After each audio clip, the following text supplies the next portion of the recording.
Hello everyone, আসসালামু আলাইকুম। HSC অর্থনীতি প্রথম পত্রের আজকে আমরা কথা বলবো পঞ্চম অধ্যায় নিয়ে।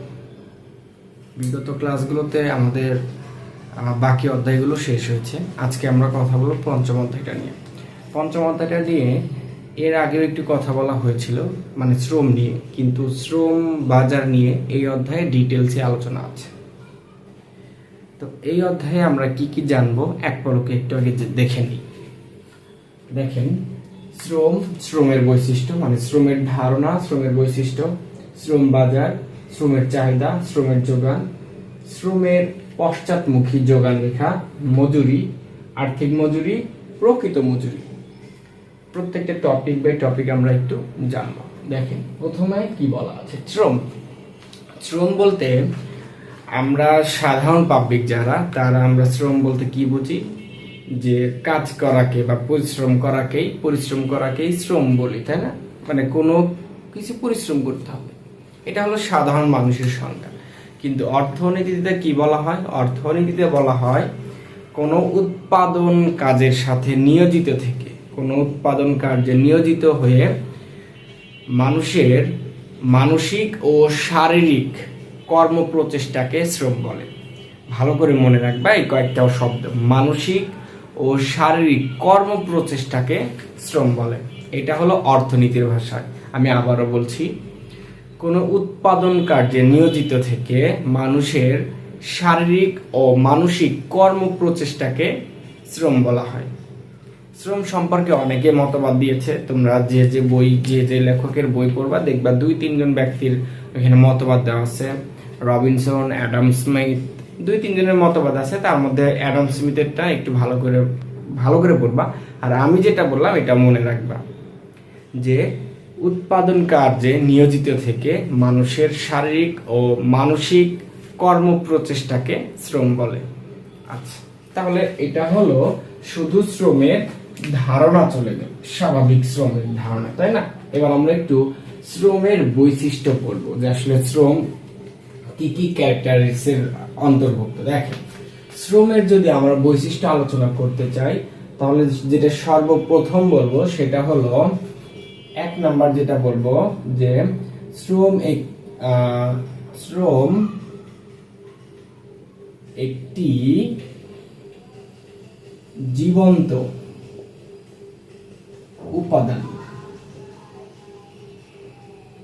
দেখেন, আমি একটু এই পয়েন্ট সম্পর্কে বলি।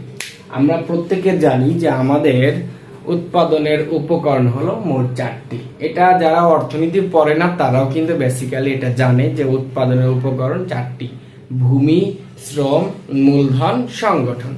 ভূমি, শ্রম, মূলধন, সংগঠন। এই যে 4টা উপকরণ আছে, ভূমি, আমি একটু লিখেই নিচ্ছি, ভূমি, শ্রম, আর একটা হলো মূলধন, আর সর্বশেষে হলো সংগঠন। মোটামুটি 4টা পয়েন্ট, সব 4টাই আমরা ভালো করে জানি। তো এখানে আমরা শ্রম নিয়ে কথা বলতেছি। দেখেন তো, এই 4টা উপাদানের উপকরণের মধ্যে, মানে উৎপাদন কাজ, যে কোনো কিছু উৎপাদন করতে যাও না কেন, তোমার এই 4টা উপকরণের প্রয়োজন হয়। এখন এই 4টা উপকরণের মধ্যে তুমি একটু দেখো তো, যে আসলে জীবন আছে কাদের মধ্যে, বা একদম জীবন্ত আছে কোনটা। যেমন ভূমি, এটা তো প্রকৃতি প্রদত্ত, তাই না? মূলধন, এটা তো আমরা যে টাকাটা বা যে অর্থটা ইনভেস্টমেন্ট করি সেটা। সংগঠন, এটা হলো একটা প্রতিষ্ঠানের মতো কিছু মানুষের সমন্বয়ে গড়ে ওঠে, যারা এই মূলধন, শ্রম, এই ভূমি, এই 3টাকে যারা মেইনটেইনস করে তাদেরকে সংগঠন বলা হয়, একটা প্রতিষ্ঠান। মানে এখানে সবগুলোই কিন্তু একটা পরোক্ষ একটা ভূমিকা রাখে, শুধুমাত্র প্রত্যক্ষ ভূমিকাকে শ্রম, এটা হলো একটা একদম জীবন্ত একটা উপাদান। তো এই জন্য আমরা এটা বলতে পারি যে শ্রম একটি জীবন্ত উপাদান। এটার মধ্যে আপনি লিখবেন যে উৎপাদনের উপকরণের যে 4টি উপাদান আছে, ভূমি, শ্রম, মূলধন, সংগঠন, তার মধ্যে একমাত্র শ্রম হলো একটি জীবন্ত উপাদান। তাহলে এটা 1 নাম্বার চলে গেল। এরপর দেখো, আমরা 2 নাম্বার কি লিখতে পারি? আমরা 2 নাম্বার লিখতে পারি গতিশীল। শ্রম গতিশীল। দেখেন, এই বিষয়টা একটু বুঝাই। গতিশীল বিষয়টা কি? মানে এক জায়গায় স্টেবল হয়ে না থাকা বা স্থির হয়ে না থাকা। দেখেন, আমি কোথাকার মানুষ? আমি হলো সিরাজগঞ্জ, আমার হোম টাউন, তাই না? আমি এখন থাকি কোথায়? ঢাকায়।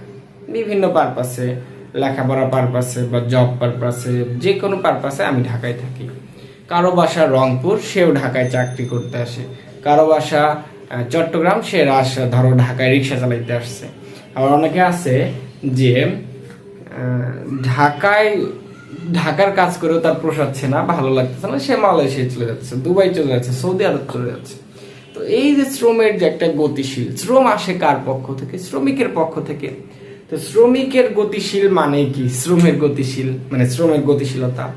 তারপর ধরো আমি স্থান ভেদের এটা গতিশীল বললাম। আবার একই পেশা, ধরো আমি শিক্ষকের কথাই বলি, সবার আগে শিক্ষকের উদাহরণটাই দিতে ভালো লাগে। ধরো আমি হলো কলেজের নর্মাল একটা অ্যাজ এ টিচার হিসেবে ঢুকলাম কোনো একটা কলেজে। ঢোকার পরে 2-4-5 বছর পরে আমি ওইখানে অধ্যাপকের মানে ধরো যে সহকারী অধ্যাপকের একটা নিয়োগ হয়েছে, আমি ধরো পরীক্ষা দিয়ে ওইখানে টিকে গেলাম বা ওইখানে আমার জয়েন হলো। তাহলে একই কলেজে একই পেশায় আমার কি হলো? পদের উন্নতি হলো। সাধারণ শিক্ষক থেকে ধরো অধ্যাপকে চলে গেলাম বা সহকারী অধ্যাপক, এরকম। তাহলে এই যে শ্রমের একটা গতিশীলতা, এই জন্য এখানে বলা হয়েছে শ্রম হলো একটি গতিশীল বস্তু। শ্রম হলো কি? একটি গতিশীল উপাদান। সরি, বস্তু হবে না, উপাদান লিখবা। আচ্ছা, আমরা 3 নম্বর পয়েন্টটা লিখতে পারি যে শ্রম ক্ষণস্থায়ী। দেখো, শ্রম ক্ষণস্থায়ী ভাইয়া। শ্রম কিভাবে ক্ষণস্থায়ী হয়? এটা মানে একদম টেম্পোরারি একটা ইস্যু। দেখো, আমি তোমাকে একটু বুঝায় বলি। যেমন ধরো আমার বয়স এখন 25, ধরো 25, 6, 4 যে যাই বলো। তো ধরো এই বয়সে তো আমি এখন যে ক্যাপাসিটি আছে আমার, আমি যে এখন কর্মক্ষমতা আছে, আমি যে কাজগুলো এখন করতে পারবো, আমার বাবা ধরো 50+ বা 45+, সে কিন্তু এটা করতে পারবে না। তার কিন্তু এই শ্রমটা কিন্তু রিজার্ভ রাখা যায় না, মানে সংরক্ষণ রাখা যায় না যে আমি আজকে যে এরকম কর্মক্ষমতা আছে, ক্যাপাসিটি আছে, আমি আগামী 1 বছর পরে এরকম ক্যাপাসিটি থাকবে না। হয়তো আগামী 1 বছর কেন, আগামী 40 বছর পরে হয়তো আমি ক্যামেরার সামনে সেভাবে কথা বলতে পারবো না, বা এরকম একটা স্পৃহা বা স্ট্যামিনা থাকবে না, তখন জড়তা চলে আসবে, শরীর দুর্বল হয়ে পড়বে।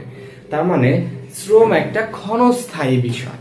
হ্যাঁ, তো এই জন্যই আমরা কিন্তু শ্রমকে সংরক্ষণ বা রিজার্ভ করতে পারি না। তো এই পয়েন্টের মধ্যে এটা লিখবেন। আমরা 4 নম্বর যে টপিকটা লিখতে পারি সেটা হলো শ্রম। 4 নম্বর আমরা লিখতে পারি শ্রম ও শ্রমিক অবিচ্ছিন্ন।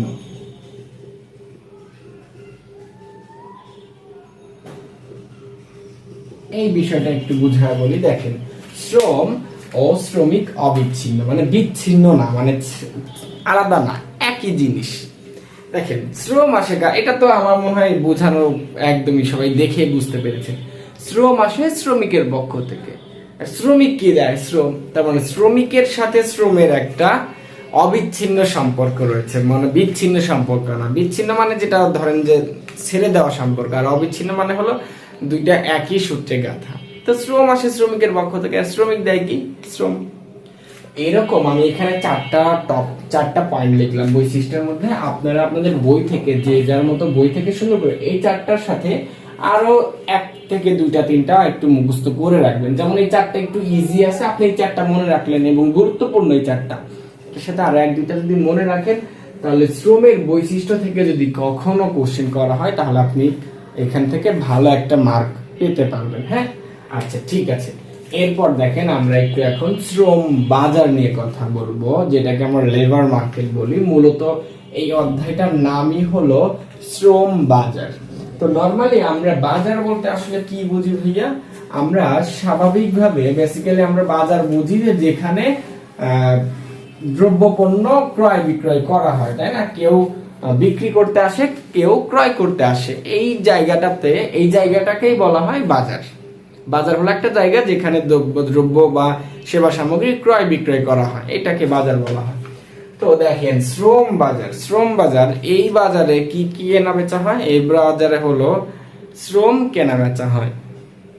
শ্রম কেনাবেচা হয় কিভাবে, আমি সিম্পলি কিছু উদাহরণ দেব এখানে, তারপর আমরা শ্রম বাজারে চলে যাব। দেখেন আপনারা যারা ঢাকার কোন কোন জায়গাতে সাভার এলাকা থেকে শুরু করে এইদিকে হলো আপনার এয়ারপোর্টের এই পাশ থেকে শুরু করে সাভার থেকে শুরু করে এইদিকে যাত্রাবাড়ি এই দিকের মধ্যে যারা আছেন মোটামুটি তারা রেগুলার দেখবেন সকালবেলা আপনি যদি কখনো 8টা সাড়ে 8টার দিকে রোড ক্রস করেন, এয়ারপোর্টের রাস্তার দিকে যান বা ওই বাড্ডার দিকে মহাখালীর দিকে যে কোনো ওই রাস্তার দিকে যান, দেখবেন যে একটু পর পর কিছু কিছু জায়গায় অনেক লোক তাদের কিছু কাজ করার যন্ত্রপাতি নিয়ে ওইখানে বসে আছে, একদম রাস্তার ধারে অনেক লোক এরকম সিরিয়াল ভাই বসে আছে।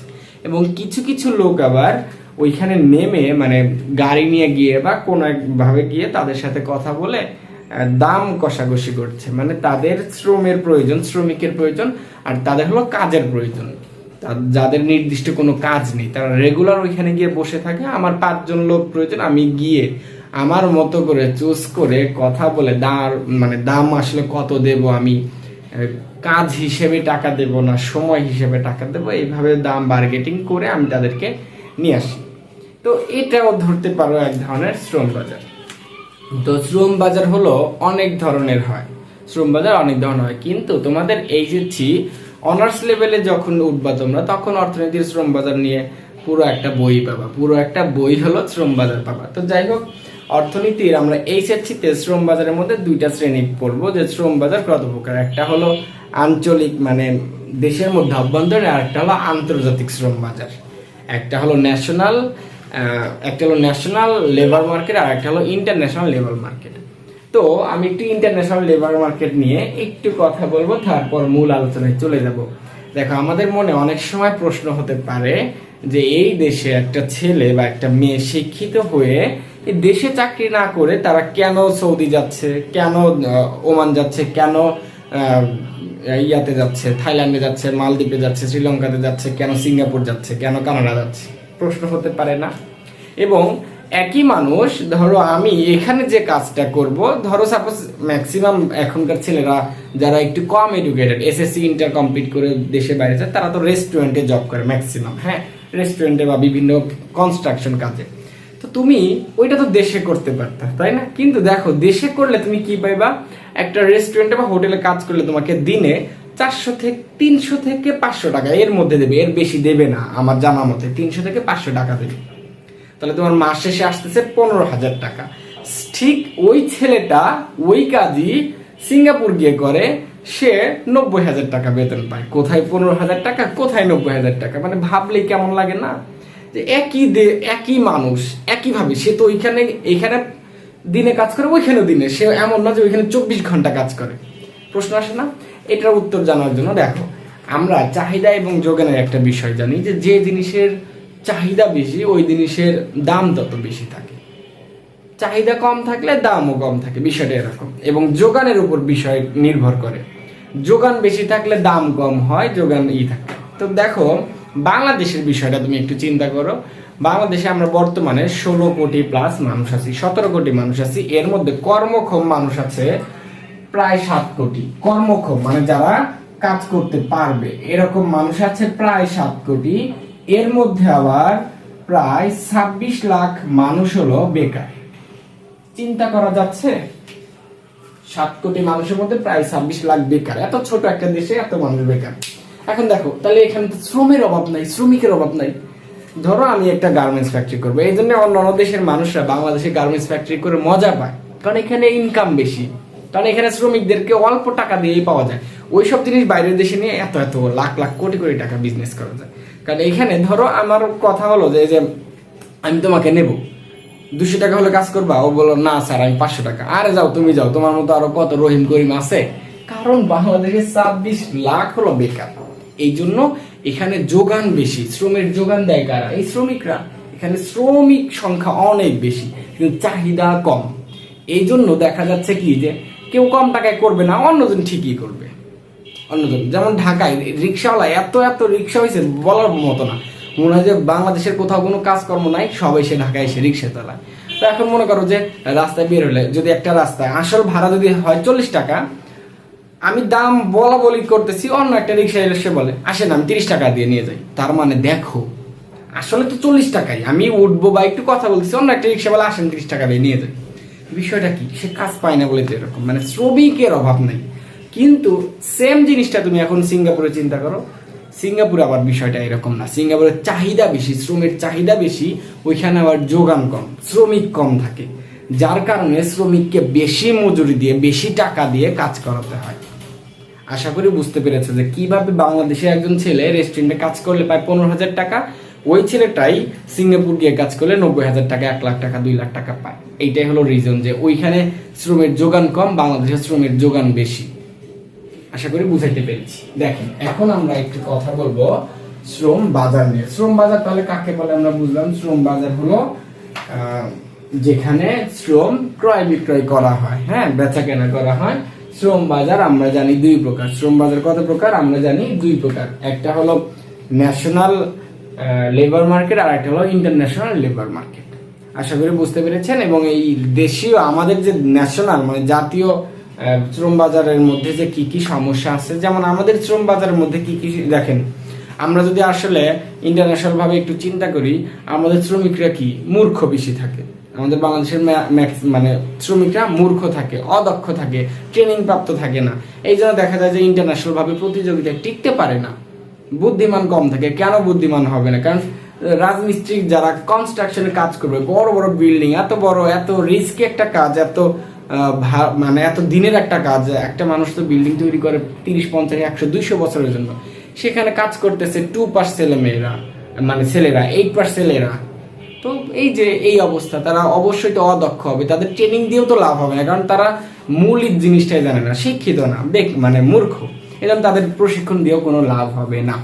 আচ্ছা, তাহলে এখন দেখেন আমরা একটু এখন শ্রমের চাহিদা নিয়ে কথা বলবো। শ্রমের আমরা একটু চাহিদা, একটা চাহিদা রেখা আঁকি, হ্যাঁ। তো আমরা জানি চাহিদা রেখা সবসময় কেমন হয়, ওই আগে যেমন শিখছে ওই রকম, যে হাতের বাম থেকে ডান দিকে নির্ণয়। তো ধরেন আমরা একটা রেখা নিলাম, রেখাতে ভূমি লম্ব অক্ষে আমরা মজুরি ধরলাম, মজুরিকে ওয়াই অক্ষে আমরা মজুরি ধরলাম, মজুরিকে ওয়াইজ দিয়ে প্রকাশ করা হয়, আমরা ডব্লিউ নিলাম। আর এক্স অক্ষে আমরা লেবার নিলাম, মানে শ্রমিক লিখলাম, হ্যাঁ। তো দেখো যখন ধরো যে ডব্লিউ, এখানে W1, তখন আচ্ছা ধরো এরকম না, আচ্ছা হ্যাঁ এরকম ধরো, এটা L1, যখন এটা 2, তখন মজুরি 2, তখন এটা 2। আর একটা দিচ্ছি, ধরো Y3 আর হলো L3।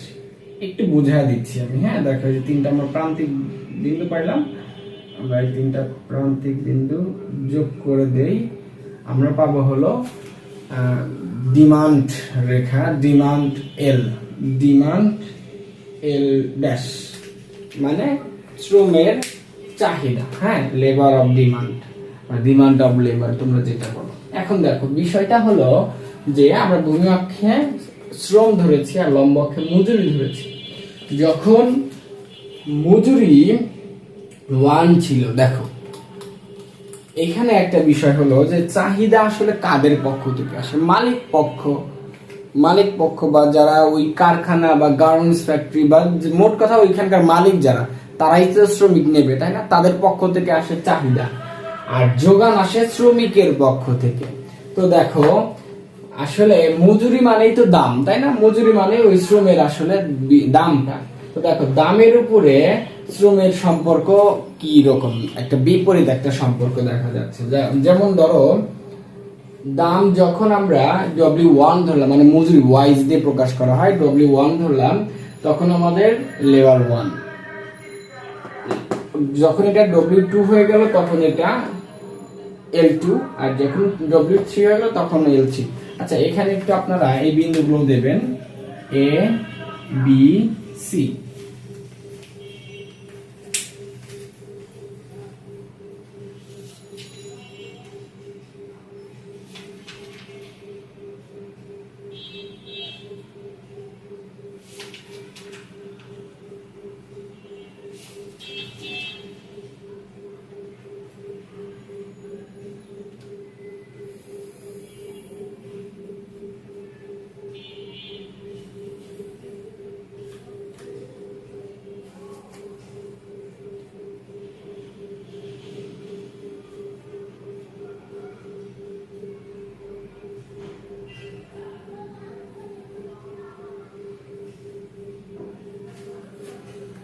ওকে, তাহলে এখানে আপনারা এ বি সি এই তিনটা বিন্দু দিলেন, হ্যাঁ এটা দিলে ভালো হবে। তাহলে দেখেন এখানে আমরা মূল কথাটা বা জিস্ট কথাটা কি বলতে পারি যে শ্রমের সাথে, এটা কিন্তু ভূমি অক্ষে শ্রম আর লম্ব অক্ষে মজুরি, শ্রমের সাথে মজুরির সম্পর্ক হলো বিপরীতমুখী। বিপরীতমুখী, তাই না?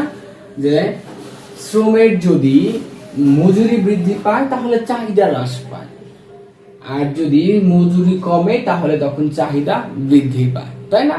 বিষয়টা এরকমই। দেখো আমি সিম্পল একটা ধারণা দিয়ে বোঝাচ্ছি। ধরো একদম ক্ষেত খামারের জমি এলাকা দিয়ে, মানে গ্রাম্য এলাকা দিয়ে একটা উদাহরণ দিচ্ছি। ধরো যেখানে আমরা আমাদের গ্রামে এটা কামলা বলা হয়, মানে দিন মজুর যারা করে। ধরো ধানের জমিতে ধরো ধানের জমিতে আমি লোক নেব ধানের আগাছা পরিষ্কার করার জন্য। তো আমি দেখলাম যে মজুরি দিনে হলো 1000 টাকা করে। একটা লোককে নিলে একদিনে 1000 টাকা করে দিতে হবে, যেটা কিছুদিন আগে বা গত বছর ছিল মনে করো 800 টাকা। তাহলে 800 থেকে 1000 টাকা। এখন আমি চিন্তা করলাম যে আমার যেখানে 2 জন লোক লাগার কথা বা 3 জন লোক লাগার কথা, 4 জন লোক লাগার কথা, সেখানে যদি আমি একটু ভোরে গিয়ে আমি যদি একটু কাজ করি বা সন্ধ্যাবেলা যদি আমি একটু কাজ করি, তাহলে 4 জনের জায়গায় 2 জন লোক লাগবে। তাহলে দেখো এই যে মজুরি বেশি বৃদ্ধি পেয়েছে বলে আমি মালিক পক্ষ, আমি কি করলাম, আমি চিন্তা করলাম যে কিভাবে তাহলে আমি কম শ্রমিক নেব, আমি কম শ্রমিক নিয়ে কাজটা সমাধান করব। আর যখন দেখবো যে মজুরির দাম কম, মানে মজুরি একদমই কম, তখন আমি পরিশ্রম বাদ দিয়ে আমি বেশি শ্রমিক নিয়ে আমি ওই কাজটা সমাধান করব। আশা করি বোঝাতে পেরেছি। তো এটা গেল হলো আমাদের শ্রমের চাহিদা। আপনাদের কিন্তু শ্রমের এখানে সবচেয়ে গুরুত্বপূর্ণ আমি একটু বলে নেই, সবচেয়ে গুরুত্বপূর্ণ হলো এই শ্রমের বৈশিষ্ট্য, শ্রমের চাহিদা, শ্রমের যোগান, আর হলো এই যে শেষের দুইটা, আর খ নাম্বারের জন্য ইম্পর্টেন্ট হলো এইটা। এই যে এই কয়েকটা টপিক হলো সবচেয়ে গুরুত্বপূর্ণ, 1 2 3 4 5টা। এখানে শ্রমের বৈশিষ্ট্য থেকে প্রশ্ন আসে, শ্রমের চাহিদা থেকে, শ্রমের যোগান থেকে, আর এটা খুবই গুরুত্বপূর্ণ শ্রমের পশ্চাৎমুখী যোগান রেখা হয় কেন, ব্যাখ্যা করো, এরকম প্রশ্ন। আর মজুরির হলো প্রকারভেদ, আর্থিক মজুরি এবং প্রকৃত মজুরি। এই দুইটা মজুরির সংজ্ঞা আসে, এই দুইটা মজুরির পার্থক্য আসে, এই দুইটা মজুরি গল্প আকারে উপরে উদ্দীপক দেওয়া থাকে, ওই উদ্দীপক থেকে এই দুইটা মজুরি বের করে দিতে হয়। তো আপনারা একটু এই শ্রমের চাহিদা এবং যোগান এবং আমি যে কয়েকটা পয়েন্ট লিখবো খুব সুন্দর করে ভালো করে শিখে রাখবেন। দেখেন আমরা এখন তাহলে শ্রমের যোগান নিয়ে একটু কথা বলবো। দেখেন শ্রমের যোগান নিয়ে আমরা সেম ভাবেই নেব, যে আমরা ভূমি অক্ষে কি নেব, ওইটার মতোই আমরা ভূমি অক্ষে লেবার নেব, মানে এক্স অক্ষে আমরা এল নিলাম, শ্রম নিলাম, আর ওয়াই অক্ষে আমরা ওয়াইজ নিলাম, মানে ডব্লিউ অর্থাৎ মজুর নিলাম। এখানে আমি একটু বলে দিচ্ছি, ডব্লিউ দ্বারা ওয়াইজ বোঝায় অর্থাৎ মজুরি, আর এল দ্বারা শ্রম বোঝায় বা শ্রমিক বোঝায়, হ্যাঁ লেবার। আচ্ছা দেখেন এখানে আমরা তাহলে শ্রমের যোগানটা আনবো। দেখেন শ্রমের যোগানের ক্ষেত্রে কি হয়, ওইটার ক্ষেত্রে তাহলে আমরা কি বুঝলাম, চাহিদার ক্ষেত্রে শ্রমের সাথে মজুরির বিপরীত সম্পর্ক, এখানে আবার উল্টো সম্পর্ক, এখানে আবার সমমুখী, মানে মজুরি বাড়লে যোগানও বাড়ে। মনে করো বিষয়টা এরকম যে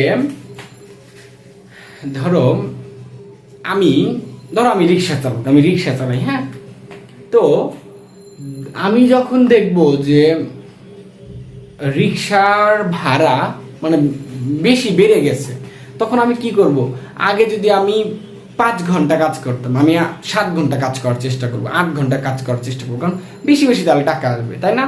মানে মজুরির উপরে শ্রমিকরা কি করে, তাদের যোগান বাড়িয়ে দেয়, অর্থাৎ সমমুখী সম্পর্ক। মজুরি বাড়লে শ্রমের যোগান বাড়ে, মজুরি কমলে শ্রমের যোগান কমে যায়।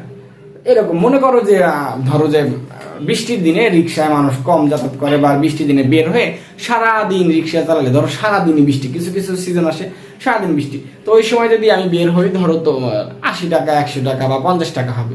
তো এই সারাদিন বৃষ্টিতে ভেজা যেতে ওই রাতে ওই ওষুধ খেতেই শেষ হয়ে যাবে। তো মনে করো যে আমি এই সারাদিন বৃষ্টির কারণে আমি বের হইলাম না, কারণ ওই দিন আমি মজুরি কম পাবো, এই জন্য আমি বের হইলাম না। আর যেদিন দেখবো যে ঈদের আগে বা ভ্যালেন্টাইন্স ডে বা পয়লা বৈশাখ, মানে কোনো একটা অকেশন বা 16 ডিসেম্বর, তখন আমি কি করব, ভোরবেলা বের হবো, একদম রাত 10টা 11টা 12টা পর্যন্ত রিক্সা চালাবো, কারণ ওই দিন আমি মজুরি বেশি পাবো। এই জন্য আমি আমার যোগানটা, আমার টাইমিংটা আমি বাড়ায় দিলাম। আশা করি বুঝতে পেরেছি। তো আমরা এখন দেখেন যোগানটা দেখবো। তো যোগানটা তাহলে সমমুখী, এটাও বাড়বে এটাও বাড়বে। হ্যাঁ, মজুরি বাড়বে লেবারও বাড়বে। দেখেন যখন W1 ছিল তখন ধরেন এটা হলো L1, যখন W2 তখন এটা L2।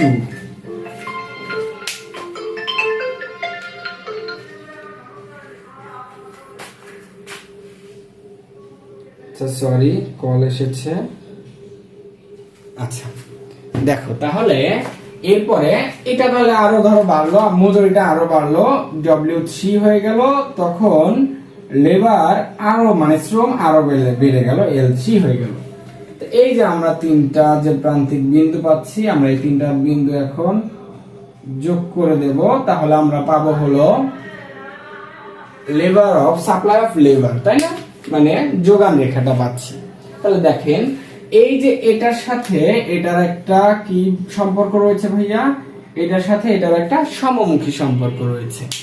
এটা একটু আপনি সুন্দর করে আপনার মনের ভাষা দিয়ে একটু বুঝায় লিখবেন, নিচে চিত্রে বিবরণ দিবেন, তারপর কেন সমমুখী হলো আপনি সুন্দর করে বুঝিয়ে লিখে দেবেন, ঠিক আছে?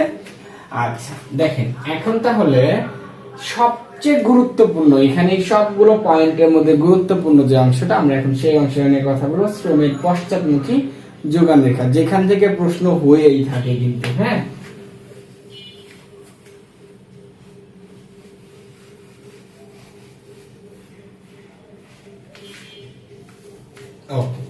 দেখো শ্রমের পশ্চাৎমুখী যোগান রেখাটা আমি আগে আঁকিয়ে নিচ্ছি, তারপর তোমাদের বুঝিয়ে বলি। হ্যাঁ, ধরো আমরা সেম ভাবে আমরা লম্ব অক্ষে L নিলাম আর ভূমি অক্ষে L নিলাম আর লম্ব অক্ষে W নিলাম। হ্যাঁ, আচ্ছা, নেওয়ার পরে ওইভাবেই আমরা, যেহেতু এটা যোগান তাই না, তো এটা সমমুখী হবে, এটা সমমুখী হবে। আমরা এখানে W1 দিলাম, এটা L1 দিলাম। এরপর আমরা W2 দিলাম, এটা L2 দিলাম। এরপরে W3 দিলাম, তখন এটা এখানে চলে আসলো L3। এই চিত্রটা অনেকে ভুলে যাবেন, মানে এই জন্য একটু বাসায় বারবার প্র্যাকটিস করবেন। আমি বুঝাই দিচ্ছি, আগে চিত্রটা আঁকিয়ে নিচ্ছি। হ্যাঁ দেখেন, হ্যাঁ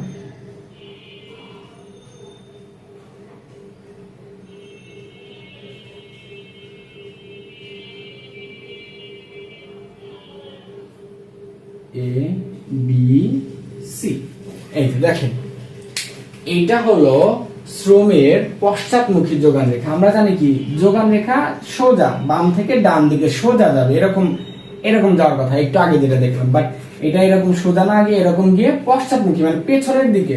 পশ্চাৎ শব্দের অর্থ হলো পেছন, আর মুখী মানে পেছনের দিকে বেঁকে গিয়েছে। এটা কেন বেঁকে গিয়েছে এবার একটু বলি। দেখেন আগে একটা উদাহরণ দিই, তারপর আমরা চিত্রটা বুঝাই। ধরেন যে কিছু কিছু গরিব মানুষ আছে না, কিছু গরিব মানুষ সরি মানে মধ্যবিত্ত যারা আছে, যে ধরেন মনে করেন যে তাদের যে ফ্যামিলির নিডস, ফ্যামিলির যে তাদের বাজার বা ফ্যামিলির যে খরচটা, ওই খরচ যদি উঠে যায় আর কাজ করে না। ধরো সে দিনে সকাল 8টা থেকে কাজে বের হলো, একজন রিক্সাওয়ালা, তার ওই দিন লাগবে হলো 600 টাকা হয়ে গেলেই হবে, তার বাড়ির জন্য চাল ডাল মাছ হয়ে যাবে 600 টাকা। তো ধরো দুপুর 2টা বা 3টার সময় 600 টাকা হয়ে গেল, সে রিক্সা নিয়ে চলে গেল, বাসায় যা রেস্ট করবে, ফ্যামিলির সাথে সময় দেবে, বা একটু বাসায় গিয়ে ঘুমাবে, বা একটু ছেলে মেয়ে কিনে পার্কে যাবে, এটা করবে ওটা করবে, মানে বা তার বাসার অন্য কোনো কাজ করবে। এটা কেন বললাম, দেখো যদি যোগান মানে শ্রমের মজুরি যদি অনেক পরিমাণ বেড়ে যায়, যেমন ধরো এটা যখন মজুরি 1 তখন লেবার 1, হ্যাঁ, যখন মজুরি বেড়ে W2 তে হলো তখন এটাও কিন্তু L2 তে চলে আসলো, কিন্তু মজুরি আরো বৃদ্ধি করা হলো। এখন ধরো আমার হলো দিনে ধরো যে আমার 600 টাকা প্রয়োজন, হ্যাঁ, তো আমি ঘন্টায় ধরো কাজ করি হলো 50 টাকা, তাহলে প্রায় 12 ঘন্টা কাজ করতে হবে 600 টাকার জন্য। দেখো আমার হলো 1 ঘন্টা 1 আওয়ারে যদি আমার 50 টাকা ইনকাম হয়, আমার লাগবে কয় টাকা? 600 টাকা। কিন্তু বুঝছো, তাহলে আমার 12 ঘন্টা লাগতেছে, 12 ঘন্টায় 600 টাকা আমার হচ্ছে, তারপর আমি বাসায় চলে যাব, তাই না? কিন্তু ধরো মজুরি এমন ভাবে বৃদ্ধি করা হলো, ধরো এই 2 থেকে 3 তে এমন ভাবে বৃদ্ধি করা হলো যে আমার ঘন্টায় 100 টাকা করে আসতেছে, 1 আওয়ারে আমার আসতেছে 100 টাকা করে। তখন তাহলে আমার 600 টাকা হলে 600 টাকা হতে 6 আওয়ার লাগতেছে। দেখো এখানে লাগতেছে 12 ঘন্টা, এখানে লাগতেছে 6 ঘন্টা। বিষয়টা বুঝো। তাহলে তখন আমি কি করব? আমার শ্রমের যোগান কমায় দেব। আমি তখন ওই আমার 600 টাকা হয়ে গেছে, আমি বাসায় চলে যাবো, গিয়ে আমি আমার ওয়াইফকে সময় দেবো, মা বাবাকে সময় দেবো, বাচ্চা কাচ্চাকে সময় দেবো, তাদের নিয়ে ঘুরতে যাব, পার্কে যাব, বা একটু ঘুমাবো। বিষয়টা বুঝাইতে পারছি কিনা? যে মজুরি যতক্ষণ পর্যন্ত একটা সীমিত আকারে বৃদ্ধি পায়, ততক্ষণ পর্যন্তই আমরা জানি যে লেবার বৃদ্ধি পায়। লেবারের সাথে কিন্তু শ্রমের মজুরির সম্পর্ক সমমুখী, কিন্তু ততক্ষণ পর্যন্ত সমমুখী যতক্ষণ একটা স্বাভাবিক মাত্রায়, যেমন ধরো এই যে 1 থেকে 2 তে যাচ্ছে, একটা স্বাভাবিক মাত্রা। কিন্তু দেখো এখানে গিয়ে একটু বেশি মাত্রায়, মজুরি বৃদ্ধি পেয়েছে, এখানে গিয়ে একটু বেশি মাত্রায় মজুরি বৃদ্ধি পেয়েছে। বেশি মাত্রায় মজুরি বৃদ্ধি পাওয়ার কারণে দেখো L2 থেকে আবার মজুরি L3 তে মানে হ্রাস হয়ে কমে আসতেছে। আর কমে আসার কারণেই এটা সোজা না গিয়ে বাঁকা ভাবে গিয়েছে, পশ্চাৎমুখী গিয়েছে। আশা করি বুঝতে পেরেছেন। এই চিত্রটা বারবার, আমি বলছি বারবার, খাতায় মিনিমাম 5 বার প্র্যাকটিস করবা। এবং আমি যে এই কথাগুলো বললাম, এখন মাত্র 2 মিনিট যে কথাটা বললাম, এই 2 মিনিটের কথাটা তুমি বইও কয়েকবার পড়বা, প্রয়োজনে আমার এই 2 মিনিট কথাটা বারবার টেনে কয়েকবার শুনবা বা দেখবা। তাহলে আই থিঙ্ক তোমার এই শ্রমের পশ্চাৎমুখী যোগান রেখাটা কমপ্লিট হবে। এটা কিন্তু খুবই গুরুত্বপূর্ণ ভাইয়া, আমি বারবার বলছি, এটা খুবই খুবই খুবই গুরুত্বপূর্ণ একটা টপিকস। এখান থেকে প্রশ্ন 10টা বোর্ড দেখলে 7টা 8টা বোর্ডে দেখবা যে ও এসে বসে আছে। হ্যাঁ, তো খুবই গুরুত্বপূর্ণ। এবং এই চিত্রটা একদম must be 5 bar 6 bar practice করবা, তাহলে ভুল হবে না। এবং চিত্রটা অনেক সুন্দর হবে, কিন্তু এরকম সোজা গিয়ে তারপর বেঁকে পেছনের দিকে চলে আসবে। আচ্ছা, আশা করি এটা বুঝতে পেরেছেন আপনারা। এখন তাহলে আমরা একটু পরের টপিকসটা করব। পরের টপিকস কি দেখেন তো? পরের টপিকস হলো মজুরি। এখন দেখেন মজুরি কাকে বলে? আমরা স্বাভাবিকভাবে কি বলবো যে শ্রমের পারিশ্রমিককেই মজুরি বলা হয়। শ্রমের পারিশ্রমিককে মজুরি বলা হয়। যে আমি যে একজন মানুষকে শ্রম দিচ্ছি, মানে কাজ করে দিচ্ছি, শারীরিক হোক আর মানসিক হোক। যেমন ডক্টররা মানসিক কাজ করে, শিক্ষকরা মানসিক কাজ করে, তারপর অনেক গবেষণাগাররা, বিজ্ঞানীরা মানসিক কাজ করে। আর শারীরিক কাজ করে ধরো রিক্সাওয়ালা, তারপরে কৃষক, শিল্প কারখানার গার্মেন্টস শ্রমিকরা, তারা শারীরিকভাবে কাজ করে। তো এই 2 কাজের জন্যই তাদের যে একটা পারিশ্রমিক দেওয়া হয়, এই পারিশ্রমিককেই বলা হয় কি? মজুরি। এখন মজুরি যদি আমরা দেওয়ার ভিত্তিতে, মজুরি প্রদানের ভিত্তিতে যদি আমরা ভাগ করতে চাই মজুরি, তাহলে 2 প্রকার। এটা কিন্তু ওইটা না, আমরা এটাতে পরে যাচ্ছি। দেখো মজুরি যদি আমরা মজুরি প্রদানের দিক থেকে, মজুরি প্রদানের দিক থেকে 2 প্রকার। একটা হলো সময় ভিত্তিক,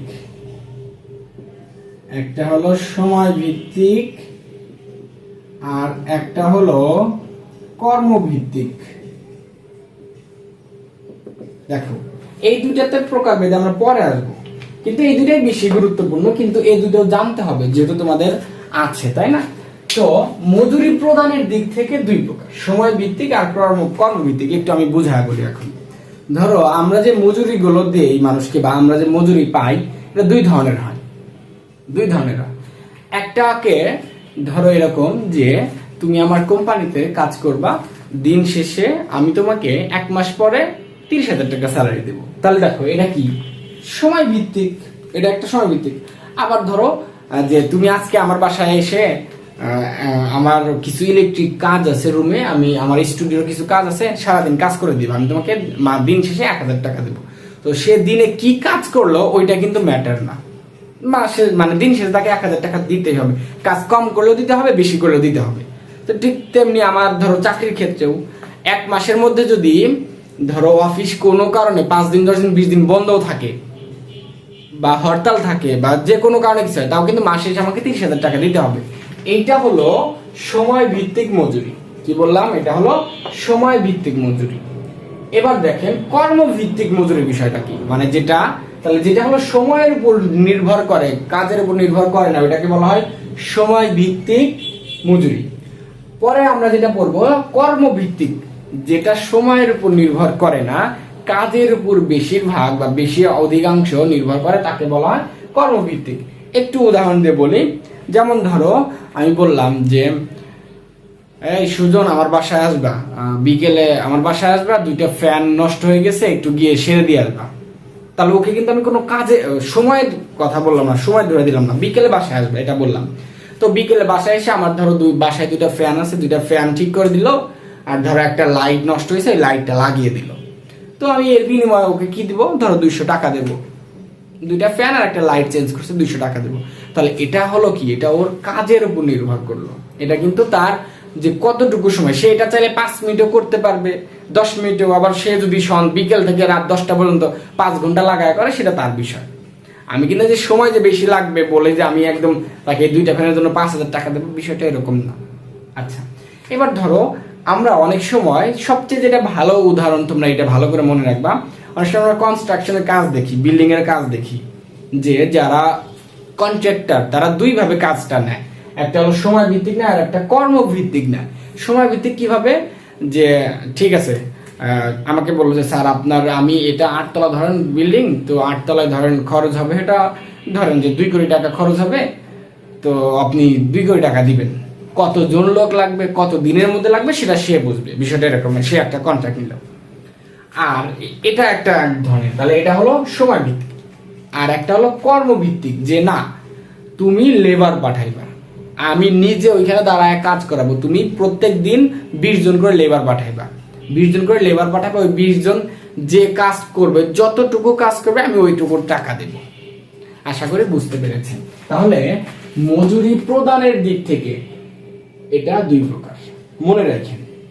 কিন্তু স্বাভাবিকভাবে যদি মজুরি আমরা প্রধানত কত প্রকার, এটা যদি আমরা বের করতে চাই বা এটা যদি প্রশ্ন আসে, তাহলে আমরা তখন বলবো 2 প্রকার। তখন আসবে হলো এই 2 প্রকার, আর্থিক মজুরি, প্রকৃতি মজুরি।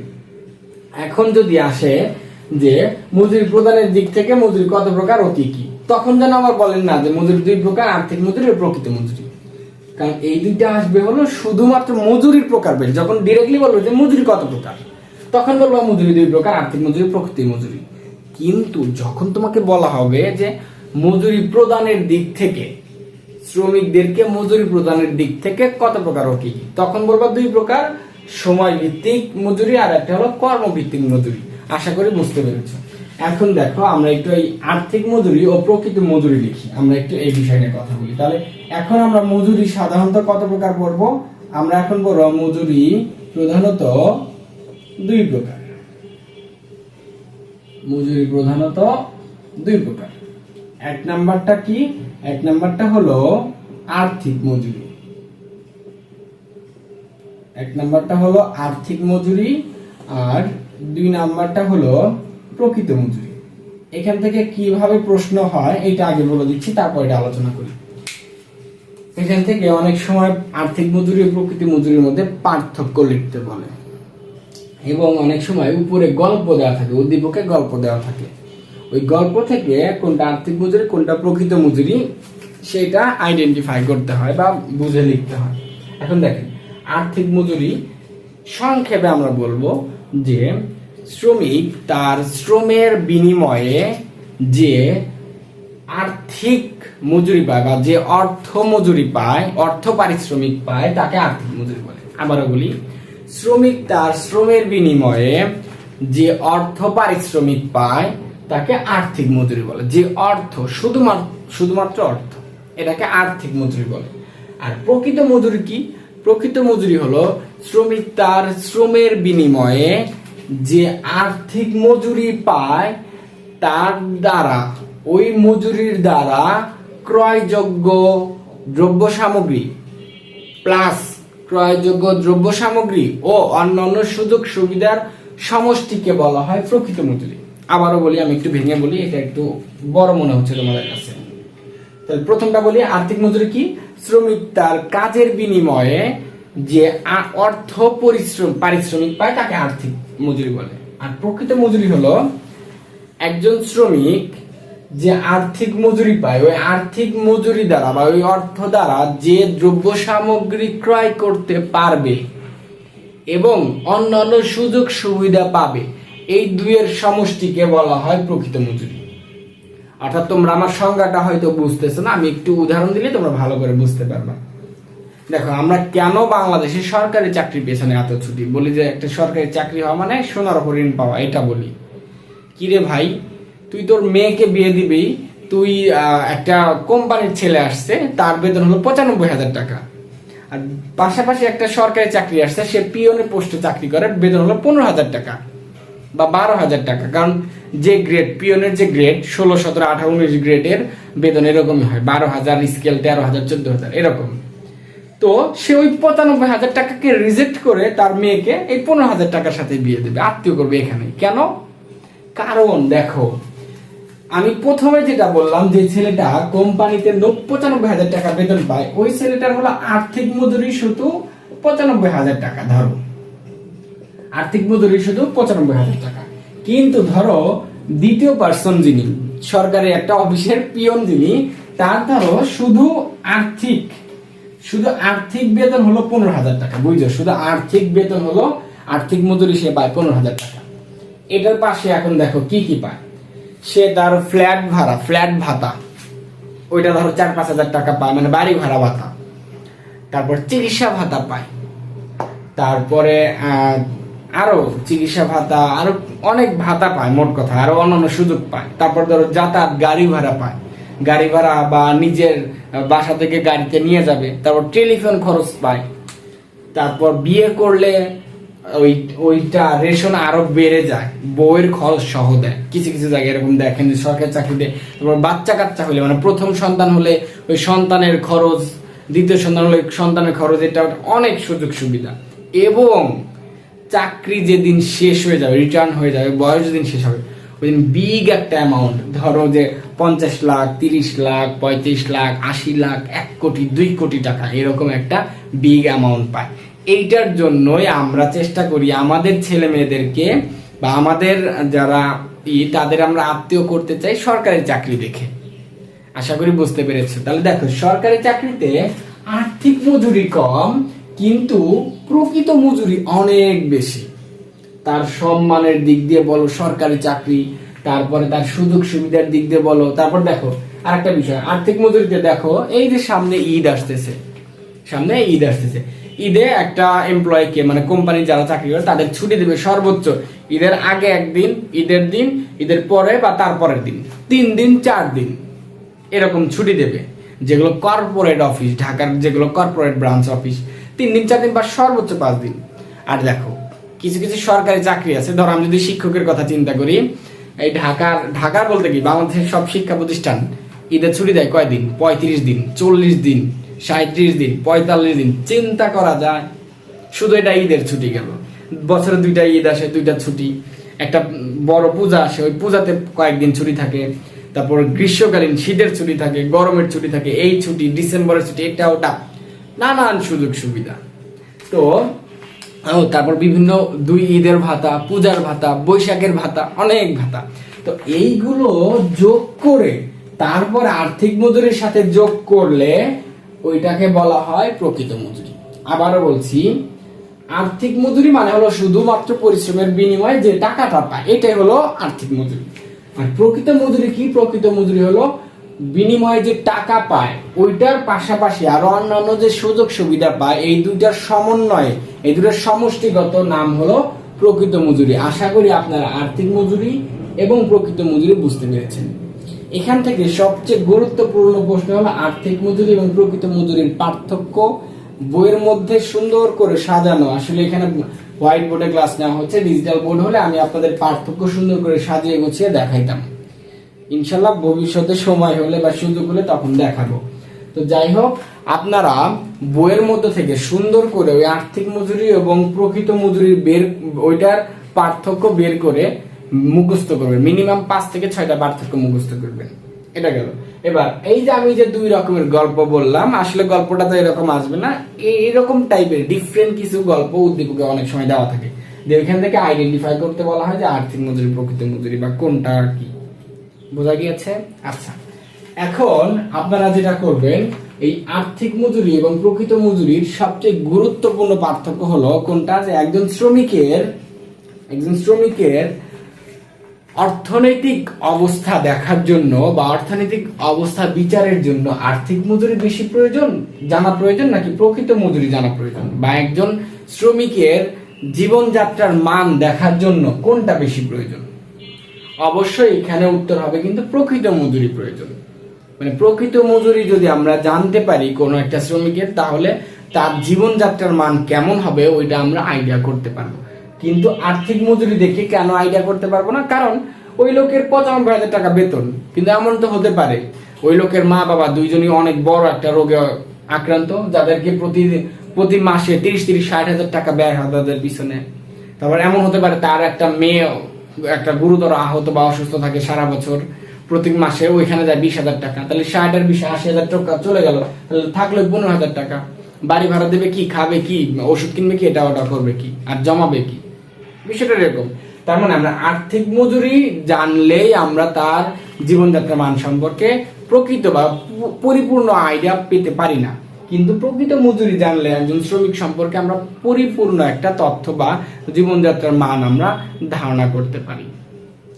তো এইটা হলো আমাদের 5ম অধ্যায় শ্রম বাজারের একটা সার্ভে, একটা পুরো একটা মানে আমরা কি বলি এটাকে, সারাংশ। তো আপনারা যারা এই 5ম অধ্যায়টা শ্রম বাজার এতদিন কঠিন মনে করেছেন, এটা খুবই ছোট এবং সিম্পল একটা অধ্যায়, বেশি কিছু নাই। এই যে এই কয়েকটা টপিক, সুন্দর করে এই কয়েকটা টপিক পড়বেন, আশা করি এখান থেকে প্রশ্ন পাবেন। এটা কিন্তু প্রায় 2-3 বছর পর যারা এইচএসসি 26 আছো, 26 সালে পরীক্ষা দিবা, তারা হলো এই অধ্যায়টা 2-3 বছর পরে পাচ্ছ। তোমরা জানো কি না, 2023, 24, 25 এই 3 বছর প্রায় এই অধ্যায়টা ছিল না। মানে তাদের ছিল হলো 1ম অধ্যায়, 2য়, 3য়, 4র্থ আর 9ম, 10ম, এই মোট 6টা অধ্যায় থেকে তারা পরীক্ষা দিয়েছিল, মানে শর্ট সিলেবাস। একমাত্র এই অধ্যায়টা দীর্ঘ 2-3 বছর পরে 2026 ব্যাচে যারা এসএসসি পরীক্ষা দেবে তারাই এই অধ্যায়টা পাচ্ছে। তো এই অধ্যায়টা এতটুকুই, আপনারা বই দেখে ভালো করে বিস্তারিত আলোচনা দেখে দেখে পড়বেন। তো আজকে এই পর্যন্তই, পরবর্তী ক্লাসে সবার সাথে সুস্থ শরীরে দেখা হচ্ছে। সে পর্যন্ত সবাই সুস্থ থাকো, ভালো থাকো, আল্লাহ হাফেজ।